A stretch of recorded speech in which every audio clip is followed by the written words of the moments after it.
Hello friends, welcome to my channel. కోడిగుడ్డు ఉల్లగడ్డ రెండు కలిపి చేసుకుంటే కూర చేసే విధానం. ముందు గుడ్డు ఉల్లగడ్డ ఉడకబెట్టుకోవాలి, బాగా ఉడికేంతవరకు ఉంచుకోవాలి.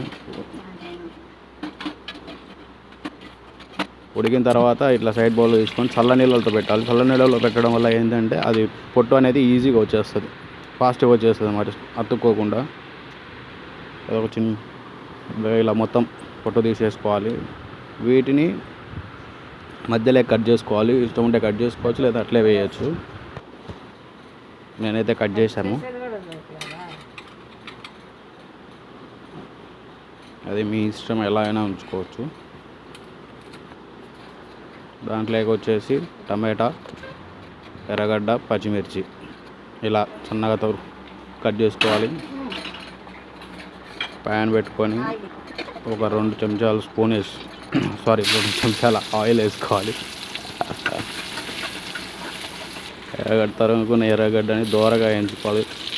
ఈ మధ్యలోనే పచ్చిమిర్చి, అది కూడా వేగుతుంది. పచ్చిమిర్చి, ఎండుమిర్చి వేసి దోరగా వేగిన తర్వాత టమాటా మూత పెట్టుకోవాలి. మూత పెట్టుకొని ఒక 5 నిమిషాల తర్వాత బాగా టమాటా మగ్గుతుంది. మెత్తగా స్మాష్ అవ్వాలి మొత్తం. పసుపు, కారం పొడి తగినంత, అంతానేం లేదు, తగినంత వేసుకోవచ్చు. ధనియాల పొడి, ఇది వచ్చేసి కొబ్బరి తురుము, కరివేపాకు నచ్చితే వేసుకోవాలి, లేకపోతే లేదు. కరివేపాకు వేస్తే మంచి ఫ్లేవర్ ఉంటుంది అన్నమాట. ఉప్పు మర్చిపోయినాం, ఉప్పు కూడా వేస్తారు ఇప్పుడు. తగినంత ఉప్పు వేసుకోవాలి. కొంచెం తక్కువ వేసుకోండి, ఎక్కువ అయితే మళ్ళీ టేస్ట్ పోతుంది. తర్వాత అయినా వేసుకోవచ్చు ఉప్పు.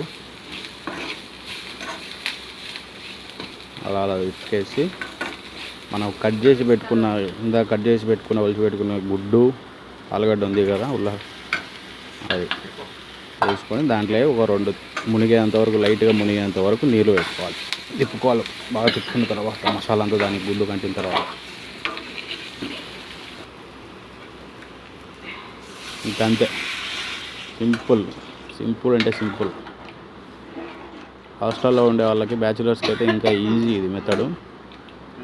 పొద్దున చేసుకుంటే ఈవినింగ్ వరకు ఉండిపోతుంది. క్యారీ తీసుకోపోవచ్చు. అంతే, మూత పెట్టుకోవాలి. ఒక 10 నిమిషాలు ఉడికిన తర్వాత